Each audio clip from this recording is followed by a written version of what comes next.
नमस्कार दोस्तों, good morning. आप सबको स्वागत है मेरा ब्लॉग में। तो आप दोस्तों कैसे हो आप सब? मैं आशा और उम्मीद करता हूँ कि आप सब बहुत अच्छा और बहुत बढ़िया होंगे, और बहुत बढ़िया भी होना चाहिए दोस्तों, क्योंकि आज का दुनिया में कोई किसी का नहीं है। आप अगर अच्छे कुछ काम करते हो या तो अच्छा कुछ या फिर अच्छा कुछ कुछ करते हो खुद के लिए या किसी और के लिए भी कुछ करते हो, तो आपको नीचे गिराने के लिए आप ही लोगों का समाज वाले ही होते हैं जो कभी किसी का भला नहीं चाहते हैं, और ना ही आप कभी किसी का कुछ अच्छा करने जब भी चाहोगे आपको हमेशा नीचा गिराने के लिए कोशिश करेंगे, आपको नीचे लाने के लिए कोशिश करेंगे, आपका साथ कभी नहीं देंगे कि आप कैसे आगे बढ़ो, आप अगर कैसे अच्छे कुछ काम करोगे, आप अगर और बढ़ोगे, आप ऊपर में और जाओगे तो खुशी होना चाहिए। लेकिन नहीं, समाज वाले और कुछ अड़ोस पड़ोस वाले को खुशी नहीं होता है, तकलीफ होता है, क्योंकि हमसे आगे वो कैसे निकल जाएगा, हमसे आगे अच्छा तरक्की वो कैसे कर लेगा, यही सोचते हैं। तो इसीलिए आपको जब भी कुछ करने का मौका मिले या तो कुछ कर रहे हो, जी जान से वो चीज को करो, किसी की परवाह मत करो, जो दिल में आए करो, जो दिल कहते हैं कर बोलने करने के लिए जो चाहता है वो सब करो। बाकी दूसरों का भरोसा मत करो, दूसरों का ऊपर इतना सोचो मत कि वो क्या सोचेंगे, ये फलना क्या सोचेगा, वो क्या सोचेगा, क्या क्या सोच रहे हैं। इन सब का बारे में आप चिंता मत करो। आपको दिल में जो आ रहा है जो करने के लिए वो सब का कीजिए और करते रहिए। दोस्तों मेरा बहुत सारा काम है और मैं काम सब कर लेता हूँ। काम सब करने से बोलने क्या कि मैं तो रात को खाना बना दिया था और रात का खाना है उसको सिर्फ गर्म करना है और खाना है। झाड़ू पोछा तो लगा दिया हूँ, कपड़ा वगैरह सब कल ही धो दिया था, तो सब काम खत्म कर दिया हूँ। सिर्फ मेरे को खाना बनाने के लिए जो लकड़ी होता है ना, सूखी हुई लकड़ी, वो खत्म हो गया है मेरा, वो सबको थोड़ा काटना है। फिलहाल मैं अभी घर में थोड़ा झाड़ू लगाना है और झाड़ू सब थोड़ा कर लेता हूँ। झाड़ू पोछा लगाने के बाद मैं आपसे आके मिलता हूँ, बात करता हूँ। तो तब तक आप क्या कर रहे हो करते रहिए थोड़ा देर, मैं थोड़ा झाड़ू पोछा लगा लेता हूँ।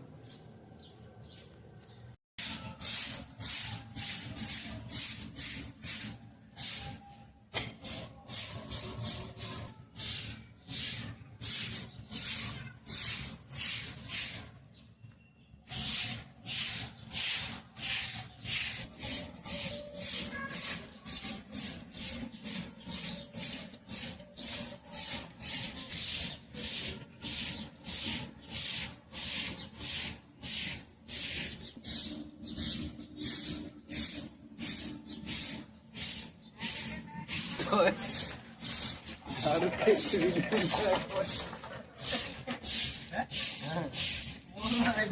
हाँ तो ही आ जाना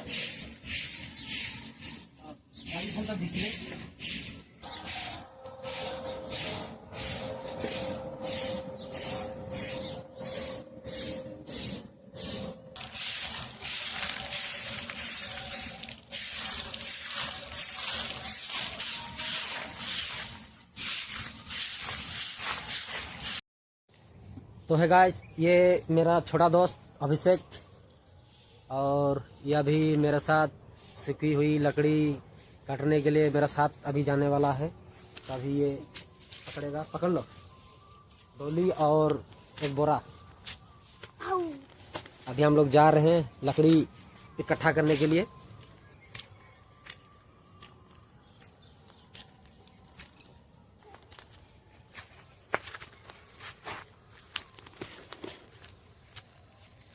अभी हम लोग जा रहे हैं, ये मेरा पीछे पीछे आ रहा है, देखिए डोली, और ये दिखा दे बोरा, ये देखिए पकड़ लिया है हथियार।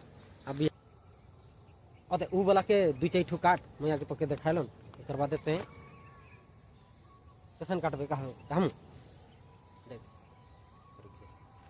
देख डोली के दे ओ तीर वाला के कभी सूख गया है, ये थोड़ा सूख पलटी हो जाते लकड़ी, ढीला हो गलक ना। देखिए ये सब सूख चुका है, काम के निकालना है। और इसको काटना है बाहर में लेके।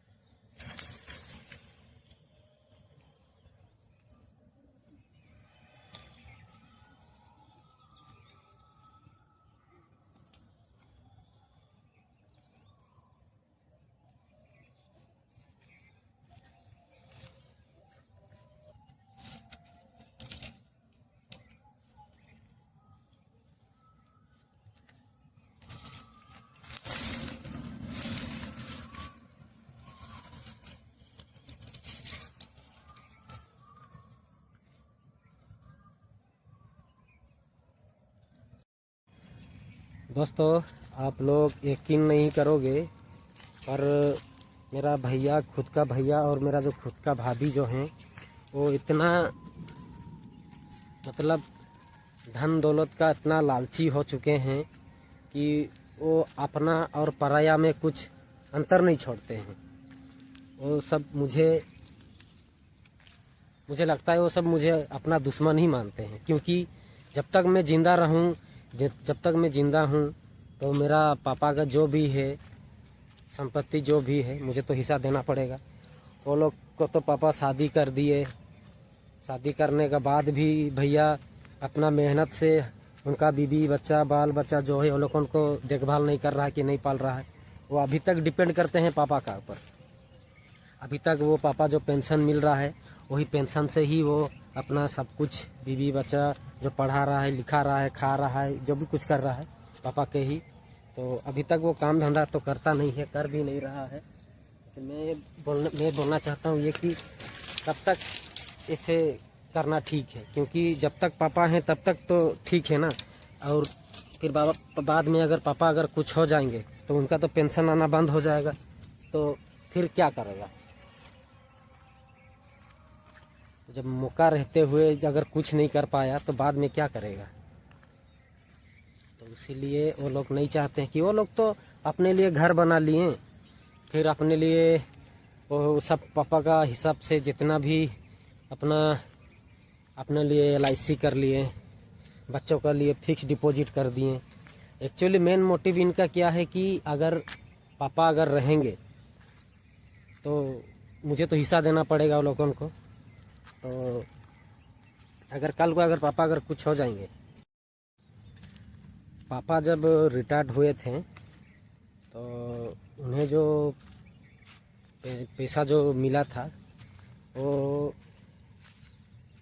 कुछ पैसा को फिक्स किया गया है, फिक्स डिपॉजिट किया गया है कुछ साल के लिए। जब मैच्योरिटी हो जाएगा तो कुछ ज़्यादा पैसा मिलेगा। तो इसलिए ये भैया और भाभी ये हम लोगों को बताए नहीं है, इसलिए हम लोगों को मालूम चल गया है कि कुछ पैसा फिक्स डिपॉजिट किया गया है, और वो पैसा जब मिलेगा तो सभी तीनों भाई जो हैं वो तीनों भाई का हिस्सा में होगा। तो वो हिस्सा हम लोगों को देना नहीं चाहते हैं, तो वो उस बारे में हम लोगों को भैया बताए भी नहीं है कि अगर इन लोग को पता चल जाएगा कि कुछ पैसा फिक्स डिपॉजिट किया गया है और मैच्योरिटी होने के बाद अगर वो पैसा मिलेगा तो सबको हिस्सा देना पड़ेगा, और हिस्सा ना देंगे बोल के हम लोगों को बताएं भी नहीं है। लेकिन पापा चुपके से हम लोगों को बता दिए थे कि कुछ पैसा हम लोगों ने फिक्स डिपॉजिट किया गया है, और वो जब पैसा मिलेगा तो तुम तीन भाई पूरा हिस्सा उसको कर लेना। तो भैया और भाभी जो चाहते हैं कि पापा को अगर कुछ हो जाए, मतलब इनका माइंड सोचिए कैसा है, तो पैसा के लिए ये लोग कितना नीचे तक गिर सकते हैं, वो भी खुद का भाई और खुद का भाभी। मतलब सोचिए, अरे भाई देना नहीं है तो डायरेक्ट साफ बोल देता कि नहीं भाई, और मैं सब कुछ किया हूँ और मैं तुम लोगों को हिस्सा क्यों दूंगा, तुम लोगों को मैं हिस्सा देना नहीं चाहता, बोल देते हैं। उसमें क्या है, अरे भगवान हाथ दिए हैं, हम लोगों को मेहनत करेंगे तो होगा, नहीं होगा तो नहीं होगा। ऐसे भी तो बहुत सारा आदमी गांव का सब कोई जान चुके हैं कि मेरा भैया और भाभी जो हैं पूरा लालची हैं। पैसा के लिए लोग अपना खुद का रिलेटिव वाला को भी नहीं पहचानते हैं, घमंड बहुत ज़्यादा हो गया है, बातचीत भी किसी से ठीक से करते नहीं हैं। गांव वाला भी बोलते हैं, लेकिन क्या करें, खुद का भैया भाभी है, लेकिन दूसरा का मुंह से सुनने से तो अच्छा नहीं लगता है। मेरा खुद का भैया भाभी का बारे में लोग ऐसे बोल रहे हैं बोल के अच्छा तो नहीं लगता है, लेकिन क्या करेंगे। इनका हाथ में जब पैसा वैसा आ गया तो इनका बातचीत करने का तरीका बदल गया। इसीलिए ये लोग नहीं चाहते हैं कि ये लोग हमें भी हिस्सा दें। खुद का नाम में घर उर बना लिया और फिर भी लोगों को और चाहिए और लोग सोच रहे हैं ना कि इसे इसका माइंड कैसा है, सोचिए।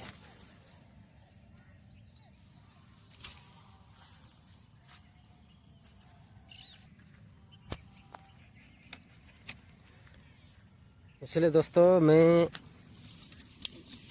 तो पता नहीं,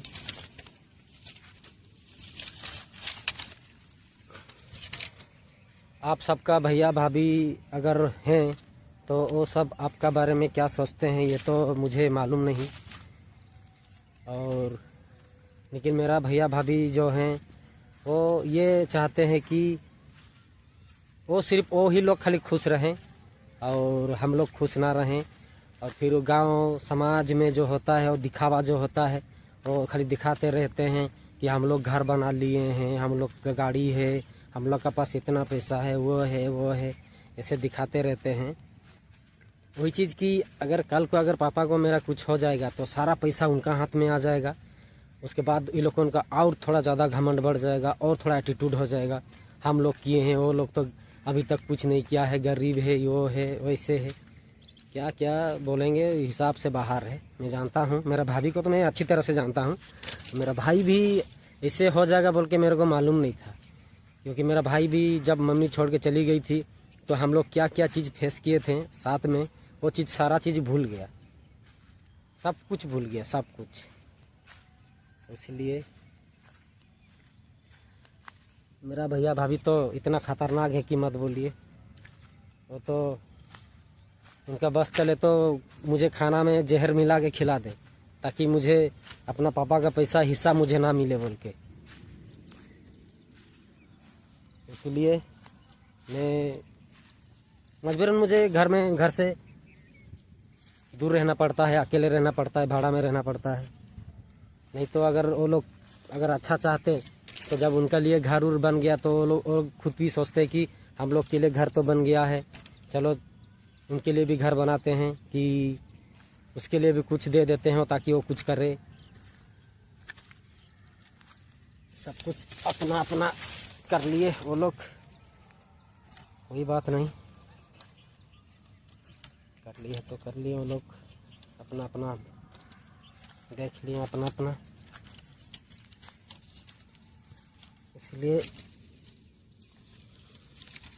इससे सोच रखने वाला भाभी भैया से दूर ही रहना जरूर ठीक है, क्योंकि कल को क्या पता, कल को अगर उनका माइंड में कुछ आ गया, नहीं अगर ये रहेगा तो इसे हिस्सा देना पड़ेगा, ये वो फलना, बड़ा इसको निपटा देते हैं जैसे भी करके। इसीलिए दूर ही रहो, अकेले रहे सबसे अच्छा है। इतना जहरीला सोच इन लोगों का माइंड में है, मुझे मालूम नहीं था।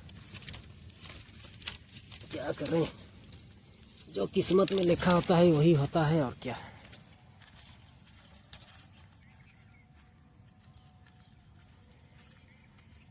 तो दोस्तों, और मेरा तो हाल आप लोग देख रहे हो, तो मैं कभी उनसे और दोबारा बातचीत करने का या तो फिर उनसे मिलने का मौका मिले तो मैं उनका पास तो कभी जाऊंगा नहीं। और रहा उनसे रिश्ता रखने का, और ऐसे आदमी लोगों से तो मैं रिश्ता रखूंगा ही नहीं। मैं और कुछ क्या बोलूं, मेरा समझ में और कुछ नहीं आ रहा है। मेन हो गया, अगर रहने के लिए अगर छत होगा, रहने के लिए छत होगा तो हम लोग कहीं से भी कुछ भी थोड़ा मोड़ा कुछ भी काम करके हम लोग गुजारा कर लेंगे, कहीं से भी अपना खाना पीने के लिए या तो कुछ भी लिए काम धंधा कहीं भी कुछ करके हम लोग अपने लिए कुछ भी कर सकते हैं। मैं तो हो गया वही कि रहने के लिए छत ज़रूरी है, छत तो हमको दिला दो एक। लेकिन कब तक, जब तक पापा हैं, जब तक पापा का मतलब पेंशन पैसा आ रहा है, तब तक ना वो आराम से बैठ के खाएंगे और तो कुछ नहीं। जब पापा गुजर जाएंगे तब पापा का रहते हुए इन्हें जो एक ऑप्शन मिला था कि जो पैसा को कहीं पे कुछ इन्वेस्ट करके बिजनेस या फिर और दुकान उकान कुछ भी दे के कहीं पे आराम से 2 पैसा रोजगार जैसे होता वैसे कुछ काम धंधा करते नहीं। उन्हें सिर्फ महीना तो आ रहा है पापा का, सिर्फ बैंक जाओ पैसा आ गया, महीना पहुंच गया, बैंक जाओ पैसा उठाओ निकालो, अपना थोड़ा बहुत हिस्सा भाभी को दे दो और बाकी सब पकड़ के सीधा चलो ऐश करने भैया। गांव में सिर्फ ऐश और कुछ नहीं, खाली ऐश। कितना दिन तक ऐश करेंगे? जितना दिन तक पापा हैं उतना दिन तक ऐश करेंगे। लेकिन हम लोगों का जो भाई का जो एक रिश्ता था, जो एक रिश्ता है हम लोगों का, जो वो तो हमेशा के लिए ख़त्म हो जाएगा ना। क्यों ख़त्म होगा? पैसा के लिए। वो सिर्फ अपना बारे में सोचा, अपना बीवी बच्चा के बारे में सोचा, हम लोगों के बारे में नहीं सोचा। अभी तक अगर देने का होता तो अभी तक बड़े भैया के लिए भी घर बना देते और मेरे लिए भी एक घर बना देते। लेकिन मेन तो हो गया पापा। पापा बोल रहे हैं कि वो लोगों के लिए भी कुछ कर दो, लेकिन भाई सुनने के लिए तैयार नहीं, भाभी भी सुनने के लिए तैयार नहीं। अब वही बात हो गया। तो दोस्तों मैं आज का बात यहीं पे ख़त्म करता हूँ। मैं और इससे आगे बढ़ना नहीं चाहता, क्योंकि मुझे फिर पुराना दिन याद आ जाएगा तो फिर हो सके आंखों में आंसू आ जाए। इसलिए मैं आज का बात यहीं पे ख़त्म करता हूँ दोस्तों। मैं उम्मीद करता हूँ कि आप सब बहुत ही अच्छा और बढ़िया रहेंगे और अच्छा भी रहिए दोस्तों। और किसी से दुश्मनी मत कीजिएगा, किसी से झगड़ा मत कीजिएगा। हमेशा सभी के साथ मिल के रहने के लिए कोशिश कीजिएगा, क्योंकि आज का दौर ठीक नहीं चल रहा। तो दोस्तों मैं आपसे विदा लेता हूँ, फिर मिलेंगे नेक्स्ट टाइम। आज के लिए मुझे इजाज़त दीजिए।